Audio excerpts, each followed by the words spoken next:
Come with Soft Focus to Chicago, aka Pork Butcher to the World, aka International Cold Cuts Capital, aka the Windy City.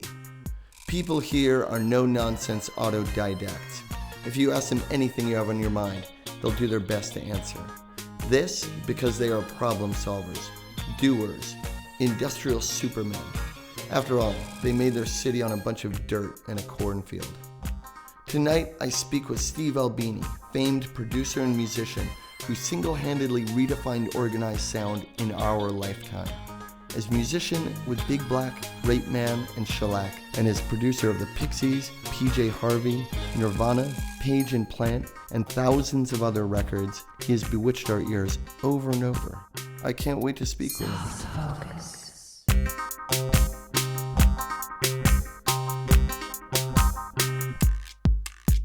Soft focus. Well, thank you very much for... You're welcome. How are you? Hi. I'm not high. Would it help to be high? No. I mean, you asked, how are you high? And I could say, on life, but... I'm sorry, I misspoke. I meant, how high are you? About a 6.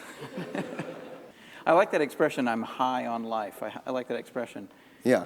Because it brings to mind all those, all those sort of junky cliches, like, I'm really high on life right now, but it's okay because I can quit whenever I want, Yeah. Well, by you saying that, you reminded me of something that I'd like to ask you about, which is that I think in a lot of ways, I mean, I don't mean to objectify you, but in a lot of ways, really. Steve Albini represents a kind of crazy collision between science and logic and art. What do you think of that? You're about a 7.8, right? I'm a Gemini, actually. No, I think most of the art and science component are actually affectations of mine. I don't actually have any legitimate science credentials or knowledge, and I'm not actually a genuinely artistic person or creative person. That's all sort of teeters on a fulcrum of intuition. And so I'm pleased that I've been able to create this fiction in your mind and that it's a convincing one, but I'm faking it, like everybody else. Yeah, that's the thing. Everybody's faking it, right? I'm winging it. I've been winging it since I started, and if other people want to give me credit for being artistic or scientific, as using the terms you've chosen, well, I'm tickled pink, because that means that I haven't been found out yet. Yeah. Well, communism was supposed to be scientific. Do you know what I mean? But in fact, it was a little bit irrational and religious. Like eugenics and all those other such things. Yeah, or art. I don't know. I didn't mean for that to be the first question. What I wanted to say... Which is why you asked it first. Figured we'd skip it and then... No, this is what I was going to ask you. With the crisis, this economy... Which doesn't seem like that much of a crisis to me. That's what I was going to ask you. Is this an aesthetic of poverty? There's a mode of conversation or of discourse, and like a political discourse in the U.S. where it's like, whatever the current trouble is the most catastrophic, like garment-rending thing that's ever happened to us. How will we ever survive? Whatever it is, satanic child-eating rituals or drunk driving or glue sniffing, like whatever it is, it's like there's something that's going on that is made out to be like the biggest, most torturous event ever. And okay, some millionaires are not as rich as they used to be, and some people have lost their jobs. The fucking earth didn't open, and cities have not been swallowed. And, it's when you compare that with shit like 500,000 people being washed out to sea on a wave, it's really not that big of a deal that we have to tighten our belts for a couple of seasons. Well, that's what I was wondering. Was the prosperity an illusion, just like when we were children, or when I was a child? A lot of people had powdered milk. I mean, I had powdered milk, and there was generic food, and there was a lot of economy cars, like small Hondas. And then suddenly, everybody was prosperous. Everybody you knew was prosperous. No, well, but on the streets. I didn't know them. I just saw their cars. And I was like, oh. And now, all of a sudden, everybody's poor. Is it just mass hysteria? You take your average person that complains about how poor he is right now in his comfortable, heated apartment in Chicago and compare him to 99.9% of the rest of the world, and he's fucking flying, you know? Yeah. It's like, it's ridiculous to be like, oh, my 401k lost half its value. Go fuck yourself, you know? I'm really, really pleased to be drawing breath and that the lights are still on at my house, you know? And if I have a box of Pop-Tarts on the shelf, then I'm content. Yeah. Pop-Tarts are delicious. Aren't they? Aren't they the best? This leads to my next question, which is it all coming to an end? Because of the crisis. Are you one of those Aztec calendar people? Are you are you like a Hubbard dude? Are you like waiting for the spaceship? No. What I mean is, did they cut your balls off and make you live in a like? It's these sneakers I'm wearing. Right. Wait, no. What I was saying is this thing of ours, and by it I mean underground music and the economy of that. Right. And there have been some recent Setbacks. setbacks. I like using words like setback. Yeah, exactly. Yeah. So I don't know. Do you feel a sense of existential dread regarding the whole? Well, no, I do feel like there was an inflation of the commerce aspect of underground culture in the 90s. Like, it became pretty serious business to sell records for our friends and us. And it seems like as the shift changes from physical products in the music scene, from records and CDs, to bands as a cultural entity that we don't really know how they're going to percolate out into the rest of the culture. There's like a Facebook component, and there's like an MP3 component, and then there's a blog component, and there's and then Shure records and gigs. Like, all of those things are all gonna, they haven't worked themselves out yet. There's no new paradigm yet. But the old paradigm, which is where bands sold records and played shows, and those were the two avenues of interaction, that old paradigm has kind of collapsed. Well, let me ask you, because you were using these terms earlier, where you said blog, Facebook, and MP3, and I was just wondering because, both of us kind of like, and then, or at least I was like, oh, because those terms. Like, what do we do when the whole world, like, everything's so embarrassing? I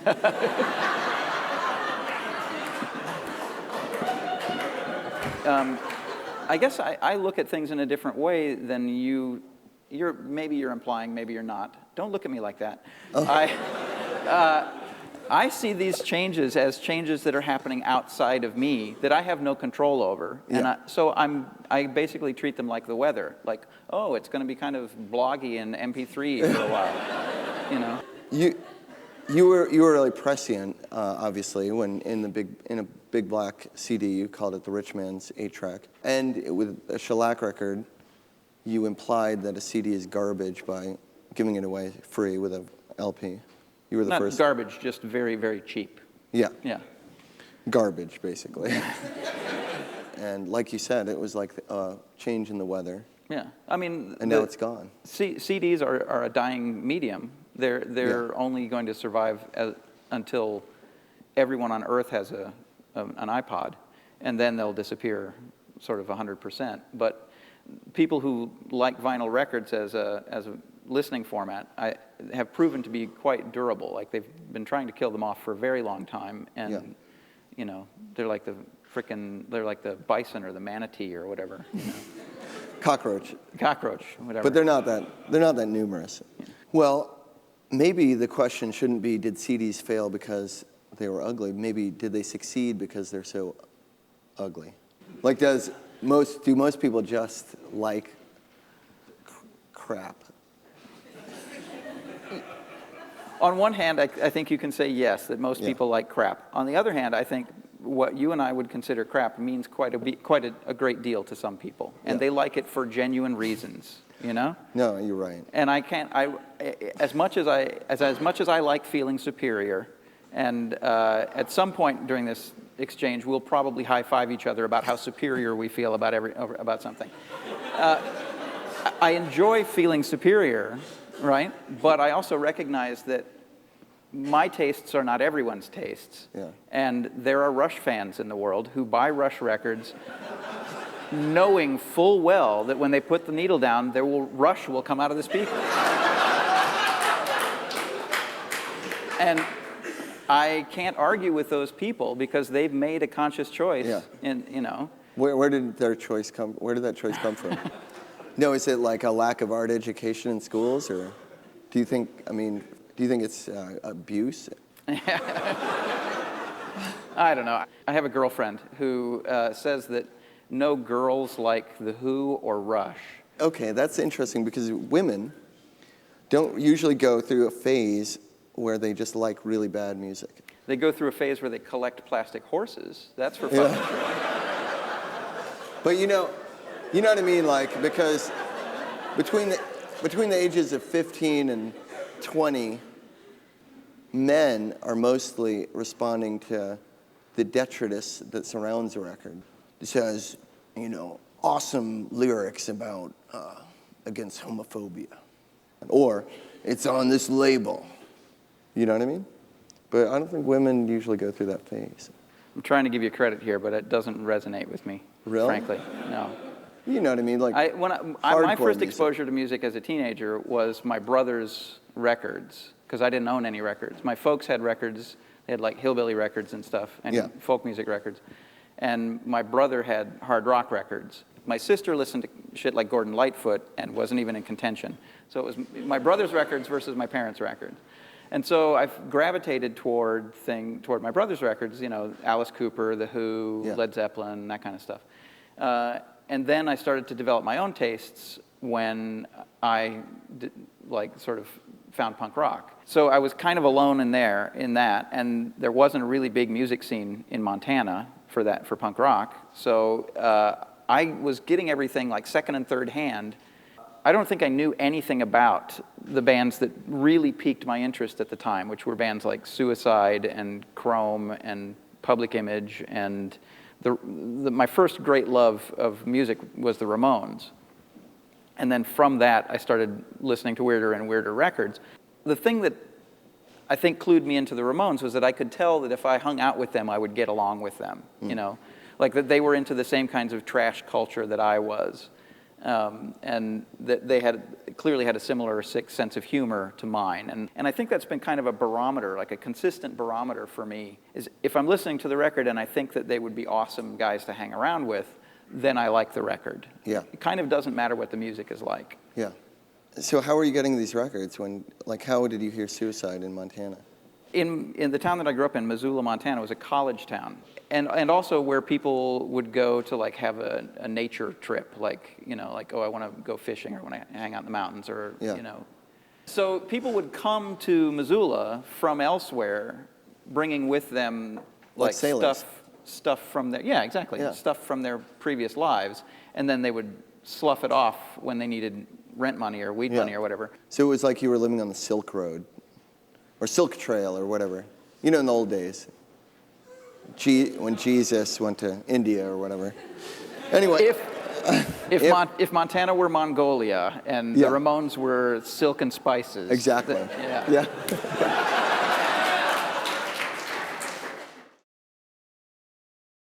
So you developed your ideology about music in sort of a vacuum. My initial exposure to music was pretty internal. It was basically inside my own head and in this small group of friends that I had. I came to Chicago to go to college, and I sort of gradually insinuated myself into the band and club and music culture here. And that was where I started to get a feel for what it was like to be in a band and what it was like to have peers who were also in bands and what it was like to go see shows and meet girls at shows and, things like that. Yeah. All of which was, I was in favor of. Yeah. Yeah.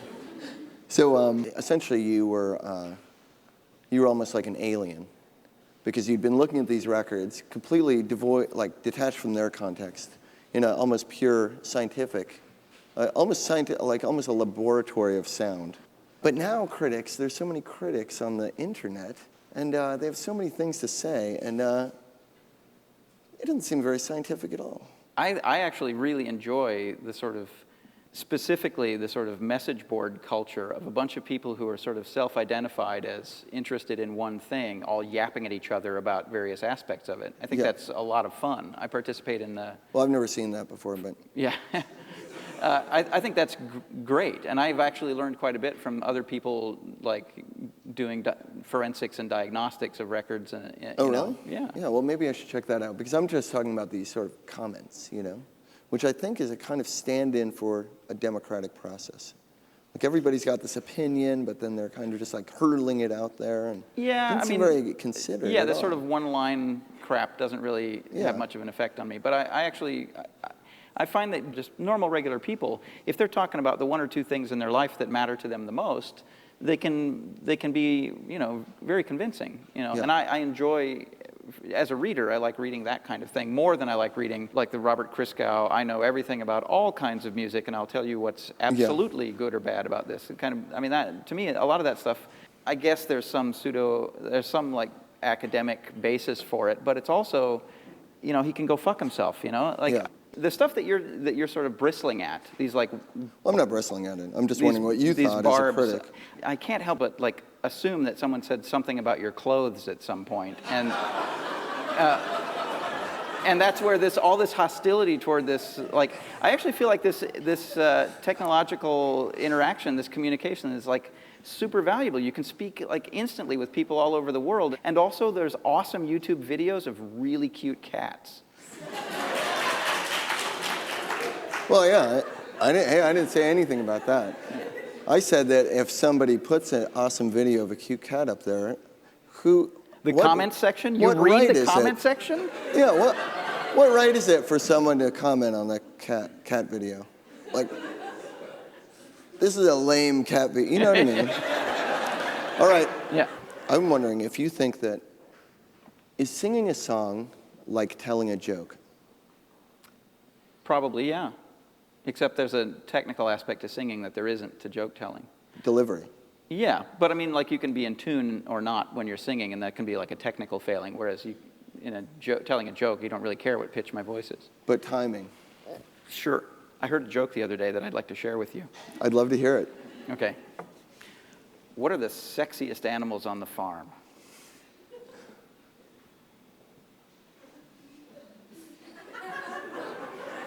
I don't know. Brown chicken, brown cow, brown chicken, brown cow. It's pretty good. It's pretty good. I have a joke I'd like to share with you. Okay. What did one lobster say to the other lobster when it took its toys home? I don't know. Stop being so shellfish.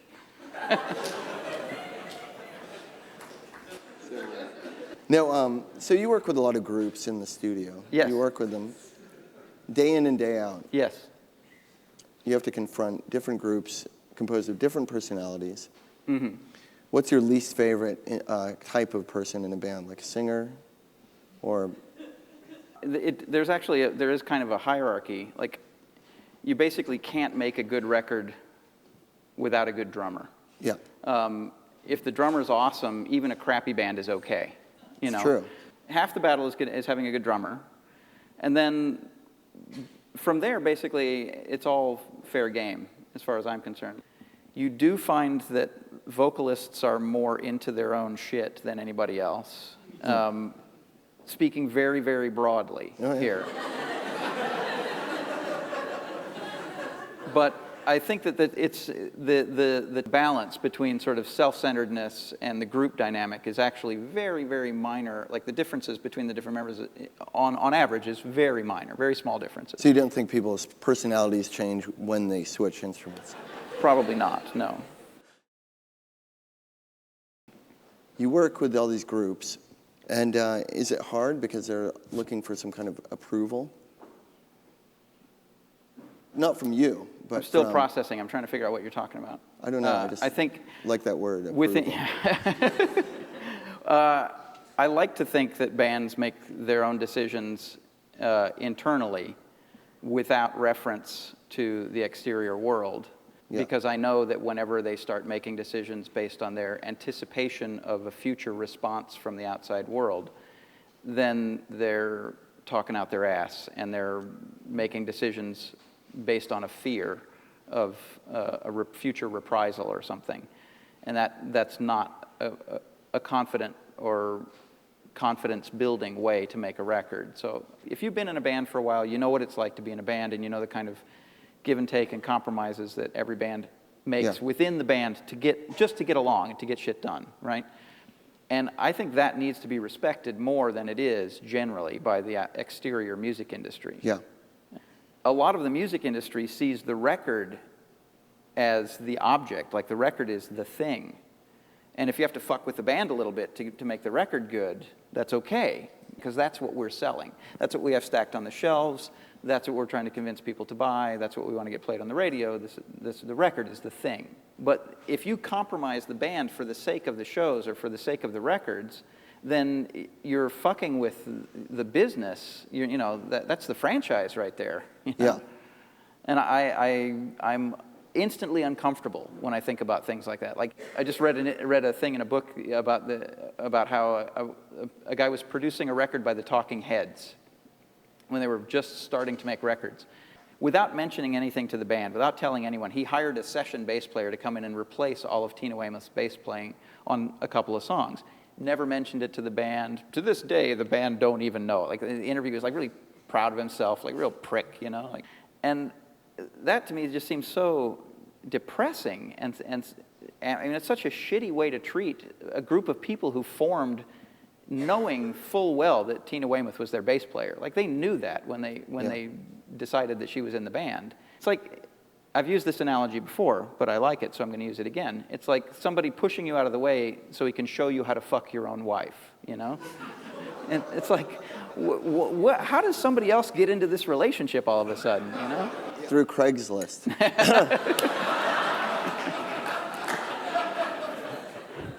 I was wondering about the physiological effect of music on people, like loud music on people over a long period of time. Well, I have likened it to like people who work in restaurant kitchens get very, very sturdy calluses on their hands from getting burned all the time and having to handle heavy pots and tools and stuff. You develop calluses on those parts of you that you use the most, right? And I feel like I have calluses on my hearing or on my attention span, I guess, is the way to put it. Like I can listen to music sort of functionally for 12 or 14 hours if I need to. And as long as I observe like sort of proper precautions about not roasting the speakers and stuff, I'm okay. I'm fine with it. It's a different experience for the band. Like a band might go into a studio once a year or once every couple of years. Yeah. When the band is in the studio, everything about the experience is alien. You know, they're hearing themselves played back at them as opposed to hearing themselves in life. You know, it sounds weird because it's disassociated and it's at a distance and they're not in control of it. And so I feel like that is way, way more of an issue than any like sort of physiological thing. I think a big part of my job is trying to ratchet back that discomfort so that it's more like normal life for the people in the band that are in the studio. But for me, it's every day. To make a record, for me, is nothing special. Yeah. Every now and again, I have to soothe myself if I realize that I'm in the middle of a really shitty session. No, okay, it's all right. It's all right. If you fuck this record up, it's okay. You'll get to make another one tomorrow, you know. What I'm also asking is, I mean, the Ramones, who are guys that you really wanted to hang out with. Yeah. Most of them are dead, unfortunately. Yeah. And you can't help but think, like, well, maybe that's because of all that loud music. You're overlooking a lot of heroin. Yeah, but Burroughs lived till he was 80-something years old. William Burroughs' older brother looked like 10 years younger than him. Oh, really? Yeah. I mean, I've heard people romanticizing the drug lifestyle as a way of, you know, maintaining youth or whatever. I mean, Keith Richards does not look good at all. He looks like he's been beat with a rake, you know? Okay, he's still standing, but, you know. Yeah, well, but that's not the question I'm asking. I'm asking, do you think all this loud music, like especially all these bass frequencies, I mean, that's really unnatural.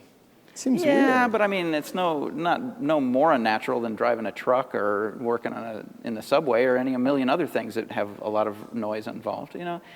Music is not special. Music is just another element of the environment. Really?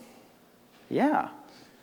But music has to be made. It has to be manufactured. Like a babbling brook might sound like music, but it's not really music. A person has to create music. All right.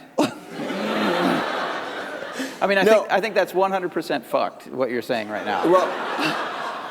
Well, what I'm saying is... I'll give you a really good example. We have 2 new cats at our place. They both purr like bastards, and they have this thing where they like to clamp onto my girlfriend's head. Yeah. When she's lying in bed, one of them in particular, Bacon, he wraps himself around her head and will like chew on her hair or just clamp on and purr, and he sounds like a fucking lawnmower. And the thing is, for me, it's a really wonderful sound. You know, that's music, sure, whatever. Really? No, that's an interesting idea, because that's what John Cage would say. But Igor Stravinsky would say, music it's a human, You could parse it however you want. I enjoy listening to that in the way that I enjoy listening to music, and I don't think that that's bad. Yeah. But when I listen to music, I'm also listening through the music. I'm not just hearing sound. I guess that would be the difference for me, is when I'm listening to something that I know is made intentionally, I'm listening through it to the dudes on the other side, and kind of evaluating those people the whole time. Well, that's what I was going to ask you, is what is it about music? Why do we like it? For me, it's that feeling that I'm somehow involved in a conduit of communion with the dudes on the other side of the sound. A conversation. Not a conversation, because the conversation implies that they're getting something from me listening to it, and I don't think they are. But they are, because if you weren't listening, then But they're what's not in the point? room at the time. They don't even know it's happening. Yeah, but they imagine you.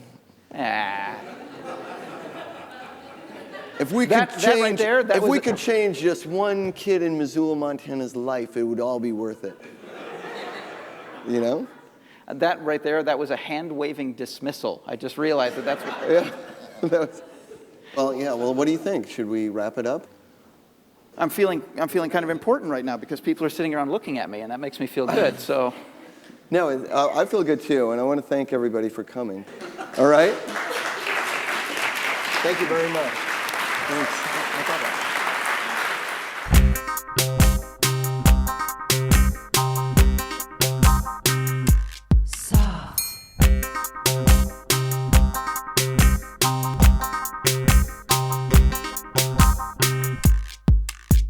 Soft focus.